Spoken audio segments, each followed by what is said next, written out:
ये बात पता है, जब भी हम एक वेरिएबल डिक्लेयर करते हैं तो हमें ये बात पता है कि उसको मेमोरी में कहीं पे कुछ बाइट्स असाइन की जाती हैं। फॉर एग्जांपल ये इंट टाइप है और ये कंपाइलर डिपेंडेंट होता है, सही है ना, सिस्टम डिपेंडेंट होता है कि उसे कितनी बाइट एलोकेट की जाएंगी।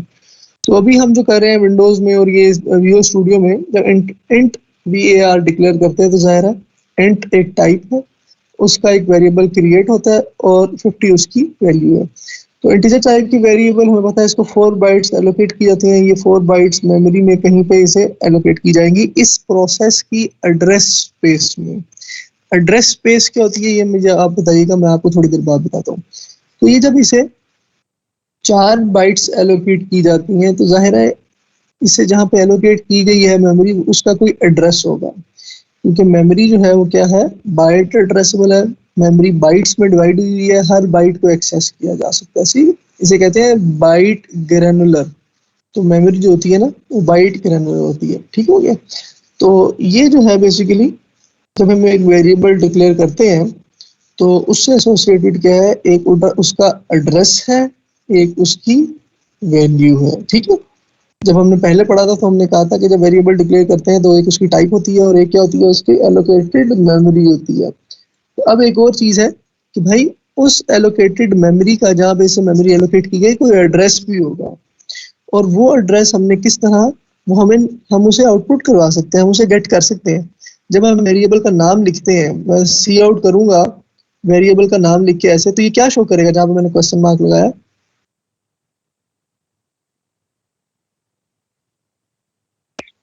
सर उसके अंदर जो कंटेंट पड़ा हुआ है हाँ, क्या पड़ा हुआ है इस वक्त? 50। 50 पड़ा हुआ है। अच्छा, अब जब मैंने इसके साथ एम्परसेंड का साइन लगा के इसे मैं सी आउट करूंगा तो ये क्या शो करेगा? उसका एड्रेस। इस वक्त इसका एड्रेस हमने क्या लिखा हुआ है? 5080 0x5080, ठीक है। तो इसका मतलब ये है कि जब ये मैं ये करूंगा तो क्या शो करेगा, वो इस वेरिएबल का एड्रेस शो करेगा। ये बात हमें पता है ना? Yes sir. कोई ऐसा बच्चा जिसको इसमें कंफ्यूजन हो? नवाल इलाही, कर रहे हैं। अब पढ़ने का दिल नहीं कर रहा था तो तुम्हें आज बहुत ज्यादा कंफ्यूजन होगी। तुम्हें समझ आई है ये बात?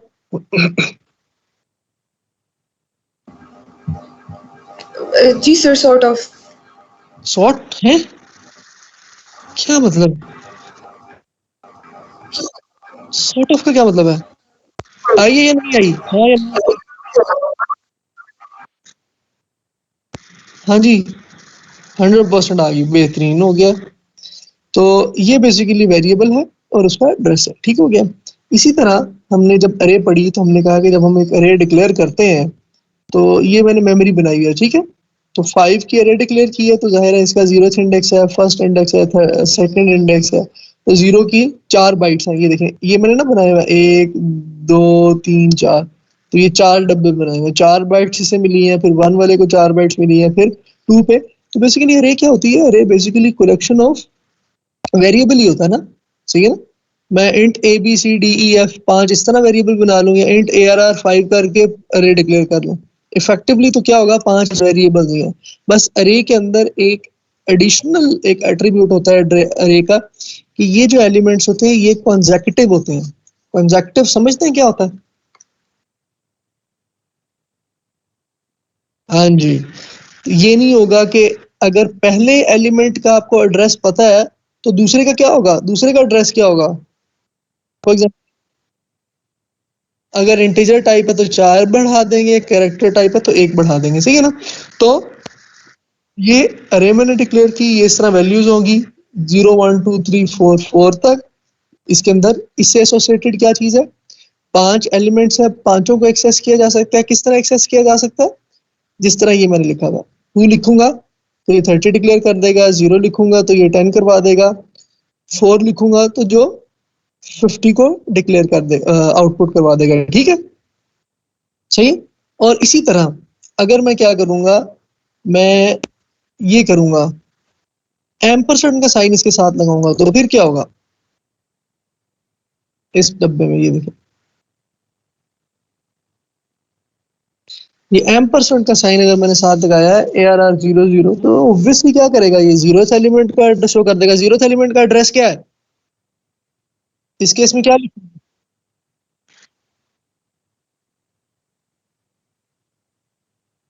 ये मैंने डब्बा बनाया, ये देखें, ये देखें, ये देखें, ये मैं डब्बा बनाने लगा हूँ। ये ये पता लगा कहाँ डब्बा बना है? Yes sir. इसमें अभी कुछ लिख नहीं ना रहा, ये पहले ही लिखा था, तो मैं असल में इसी को यूज करी जा रहा हूँ। ठीक है ना, समझ आ रही है? ठीक। तो ये जो ARR 0 के साथ एम्परसेंड का साइन लिखा है और ARR 1 के साथ एम्परसेंड का साइन लिखा है, ये क्या शो करेगा?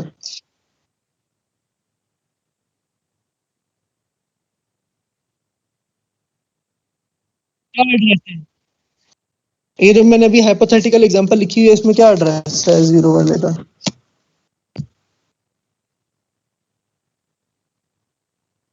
जीरो एक्स 7080 तो 0x7080 ये अरे बनाई है ना मैंने,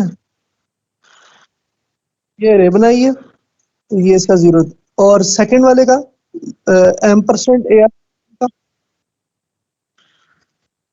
इसका क्या एड्रेस होगा दूसरे वाले का? 7081 होगा या 7084 होगा?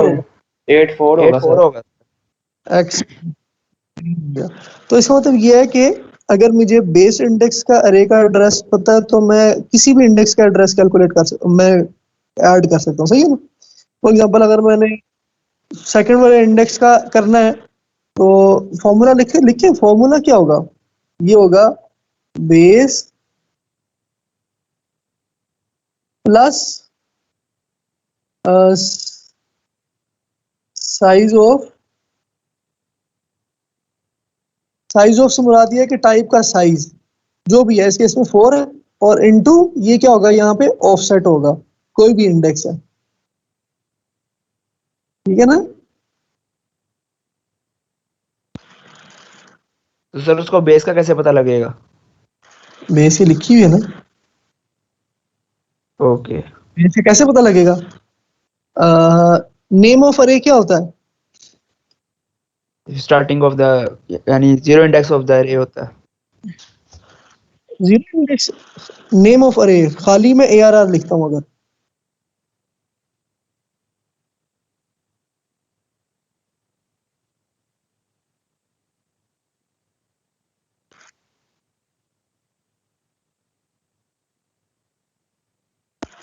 ये जो मैंने लिखा है भाई, ये क्या, ये रेड से मैंने किया, ये क्या होगा? वेरिएबल है सर एक। ये वेरिएबल है ना, अरे बनाई हुई है। ये ARR जो है, जब मैं इसे आउटपुट करवाऊंगा तो ये क्या शो करेगा ARR?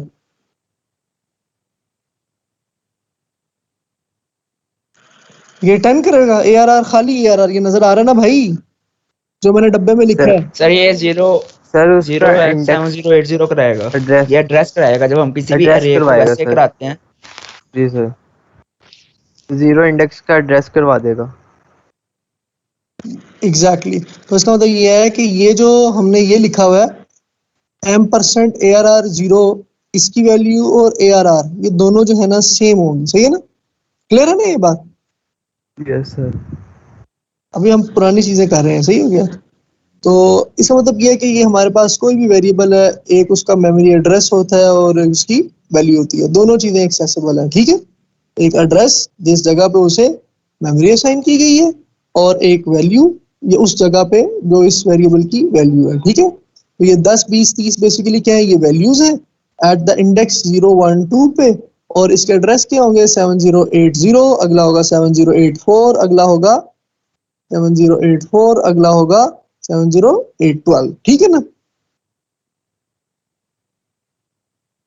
मतलब 70 तीसरा होगा 708C, सही है ना?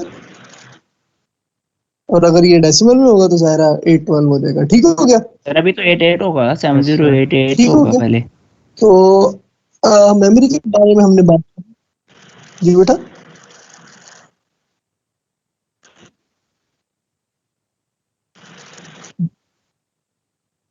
बेटा मुझे ना आपकी बात बिल्कुल नहीं समझ आई, आप क्या क्या कहा। हाँ हाँ हाँ, सही कह रहे हैं यार, ये 8 होगा। ठीक है, ये 808 होगा। अगले वाला क्या होगा?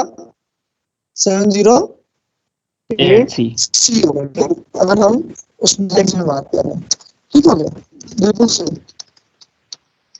अच्छा, अब यार ये हमारी थी मेमोरी। मेमोरी क्या?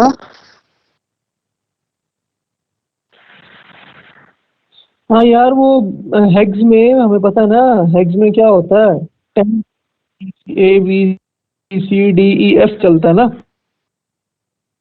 हेक्साडेसिमल।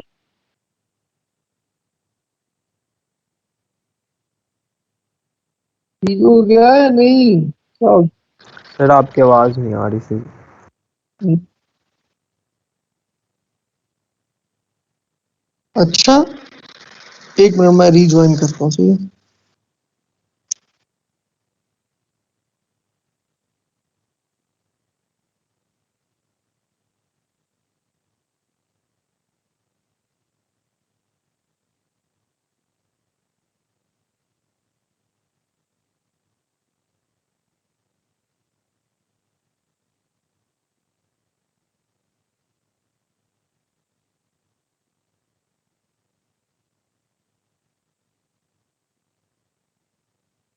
देखें यार, आवाज ठीक आ रही है?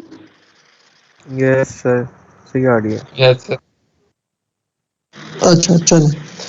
तो ये है यार, दो चीजें एसोसिएटेड, एक एड्रेस ऑफ द मेमोरी और the value that hold in that memory, सही है?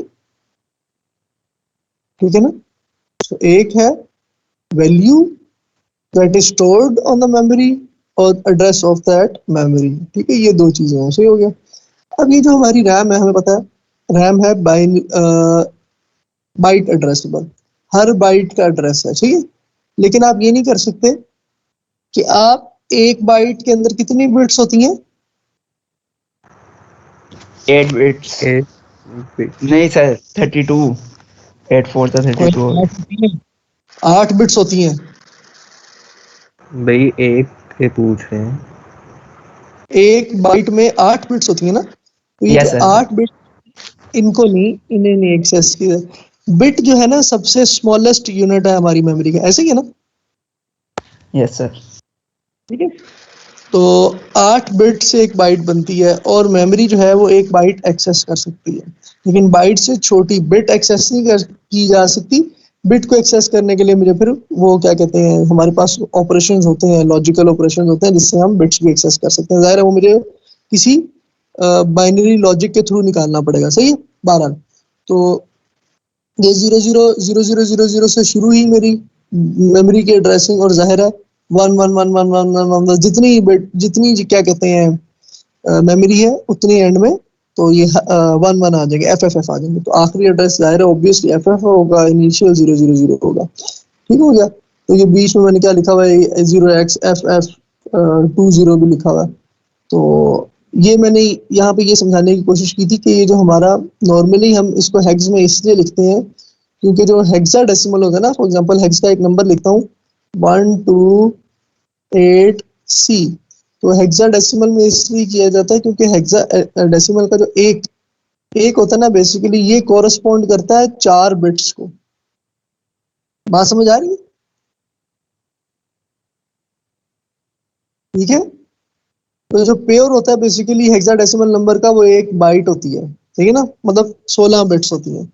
तो इस वजह से नॉर्मली प्रेफर किया जाता है कि आप, हम ये जो सारी चीजें हैं ना, इसको हेक्साडेसिमल यूजुअली जो है ना काफी ज्यादा इसका यूज है, ठीक है ना, हेक्साडेसिमल नंबर्स का, हेक्साडेसिमल नंबर सिस्टम का, सही है ना?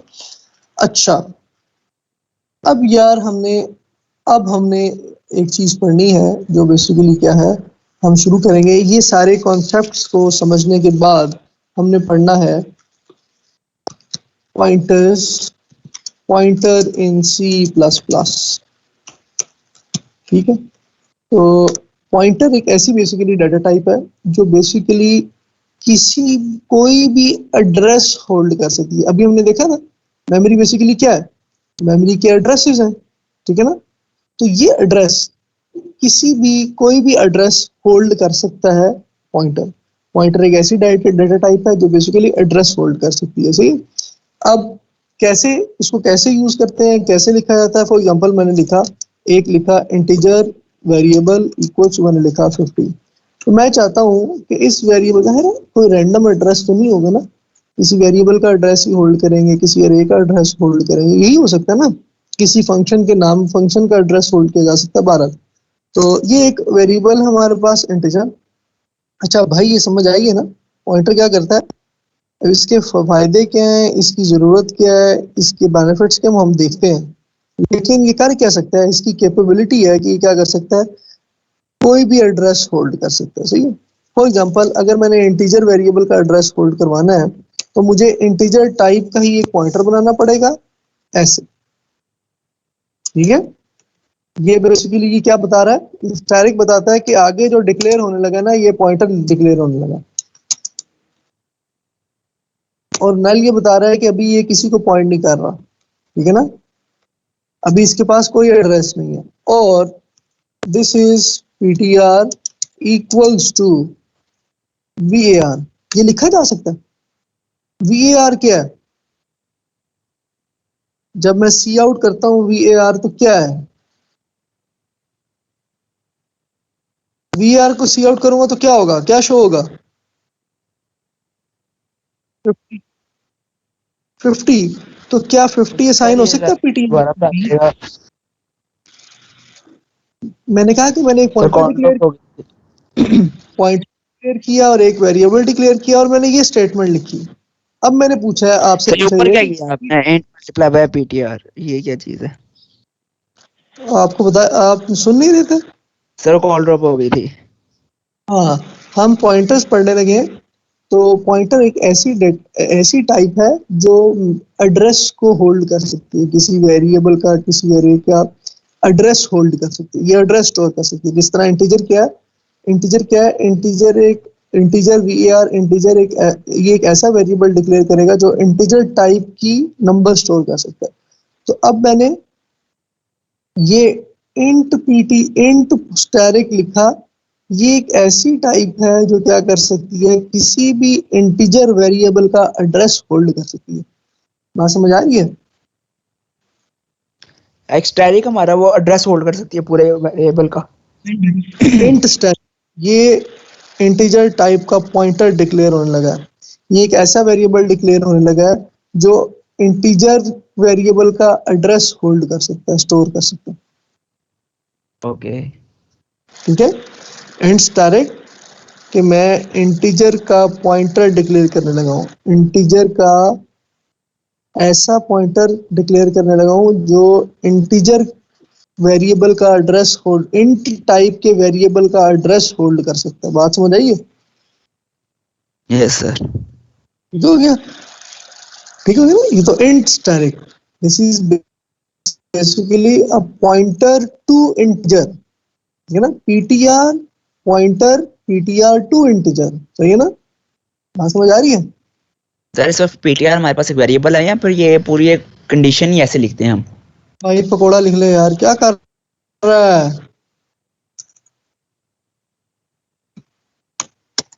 हाँ जी, pakora is a pointer to integer, is pointing to okay. Integer, integer type, ठीक हो गया।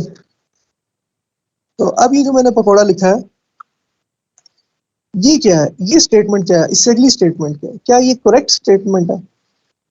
क्या ऐसे हो सकता है? हमने अभी कहा है कि जो पॉइंटर है, पकोड़ा है, वो इंटीजर वेरिएबल का एड्रेस होल्ड कर सकता है। इसमें क्या कर रहा हूँ, क्या मैं एड्रेस तो उसको असाइन कर रहा हूँ? नो सर, आप एक वेरिएबल स्टोर करवा दो उसमें। क्या चेंज करूंगा इसमें मैं? इसके साथ एम्परसेंड साइन लगा दें। थैंक यू वेरी मच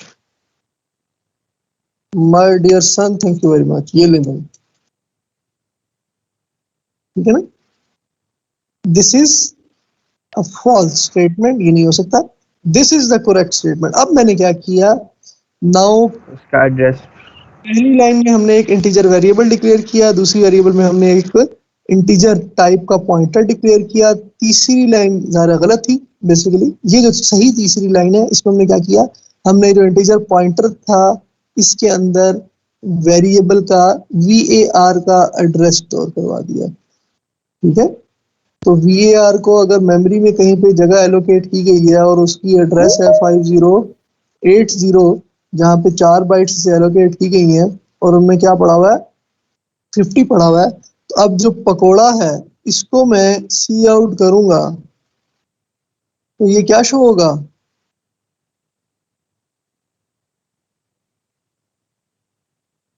ये पकोड़ा क्या शो करेगा, आई डोंट ये कहाँ पॉइंट कर रहा है, एड्रेस नाम देगा किसका एड्रेस, सर 50 का। 50 का कोई एड्रेस नहीं होता, 50 एक नंबर है, var का सॉरी सर, वेरिएबल का एड्रेस। वो क्या है,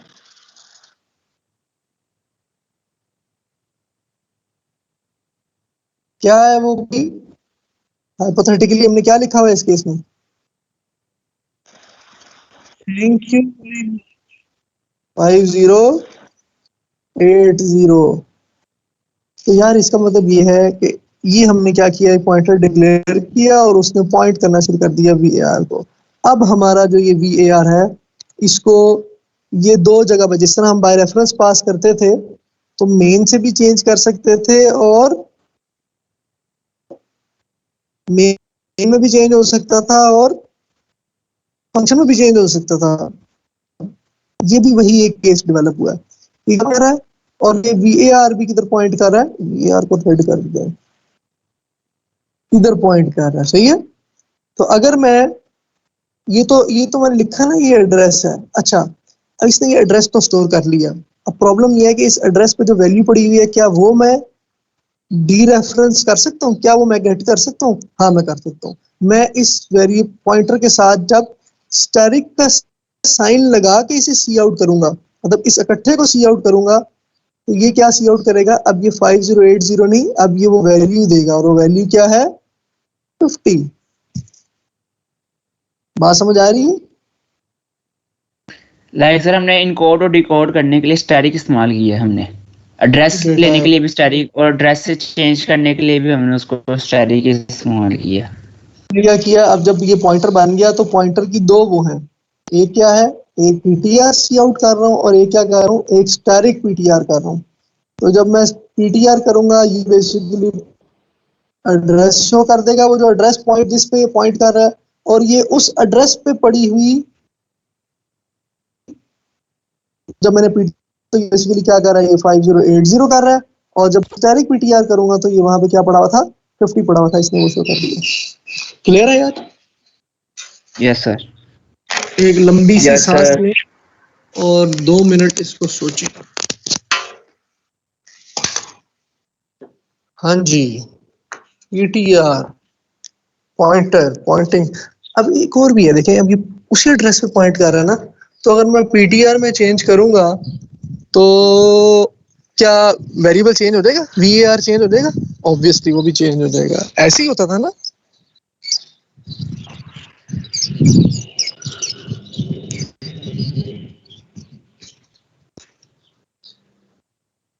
कोई जवाब नहीं आया यार,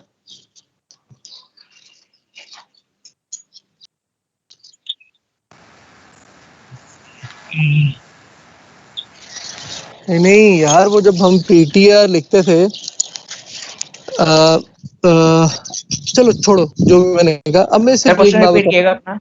हाँ मैं दोबारा करता हूँ, मैं कहता हूँ कि अभी ptr क्या सी आउट कर रहा है 50, तो मैं क्या करता हूँ, मैं वेरिएबल को चेंज करता हूँ, मैं वेरिएबल को देखिए क्या करता हूँ, मैं वेरिएबल को करता हूँ, मैं वेरिएबल को करता हूँ दोबारा अपडेट करता हूँ, मैं वेरिएबल को क्या करता हूँ इक्वल्स टू 999 और इसके बाद दोबारा क्या करता हूँ, सी आउट करता हूँ ptr और फिर सी आउट करता हूँ स्टैरिक ptr। तो अब क्या होंगी शो वैल्यूज, सर अब पहले वो पीटीआर का एड्रेस शो करेगा 5080 और उसके बाद उसको 99 प्रिंट कर देगा। बात समझ आ रही है? Yes sir. और अगर मैं ऐसे करता हूँ,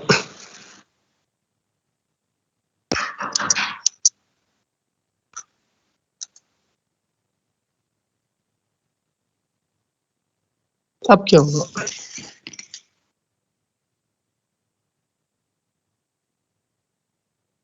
सर अब वो 100 प्रिंट करेगा।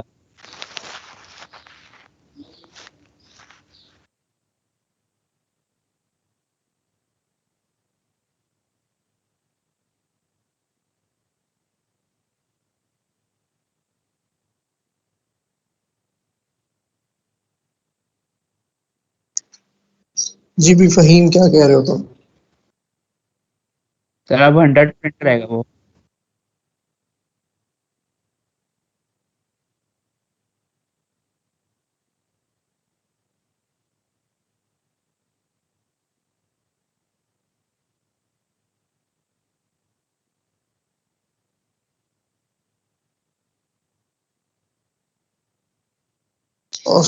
सॉरी यार। तो ये प्रिंट क्या होगा इस केस में जब हम लिखेंगे 100?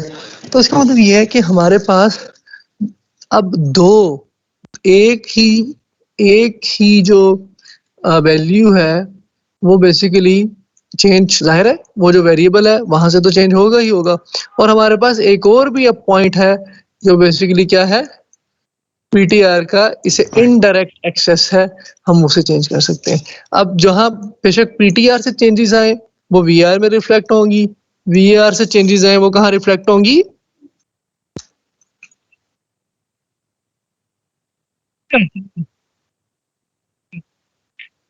पहले तो फायदा ये है ना कि इनडायरेक्ट एक्सेस दो जगह से हम डबल एक्सेस हमारे पास, ठीक है, एक तो ये है ना। असल जो इसका फायदा है वो हम आएंगे जब हम डायनामिक मेमोरी एलोकेशंस करेंगे, सही है। असल फायदा पॉइंटर्स ओके। है वहाँ पे। अभी तो ये तो समझ आ रही है ना कि वो पॉइंटर है क्या, होता क्या है, करता क्या है। ये जब हो जाएगा फिर हम आएंगे कि भाई डायनामिकली एक एक्सेस कैसे होता है। अभी तो बेसिक्स पढ़ रहे हैं ना। असल में वो जो पूछ रहा था ना कि सर ये डायनामिक एलोकेशंस, तो वो इसी से होती है, पॉइंटर्स के बगैर नहीं होती। बहरहाल देखो, अच्छा टाइम मेरा सर ख्याल है टाइम मेरा पॉइंटर और हीप में फर्क है। हाँ भाई देखो, हाँ हाँ, अब मसला ये है कि हीप पे कैसे पॉइंट करेंगे। हीप रन टाइम पे कहती है ना, रन टाइम पे आपको मेमोरी एलोकेट की जाती है हीप पे।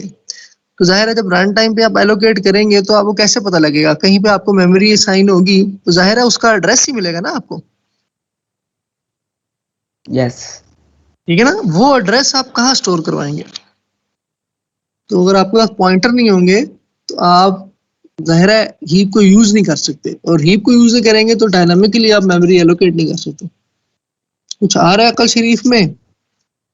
यानी कि ये इनडायरेक्ट जी बेटा, कोई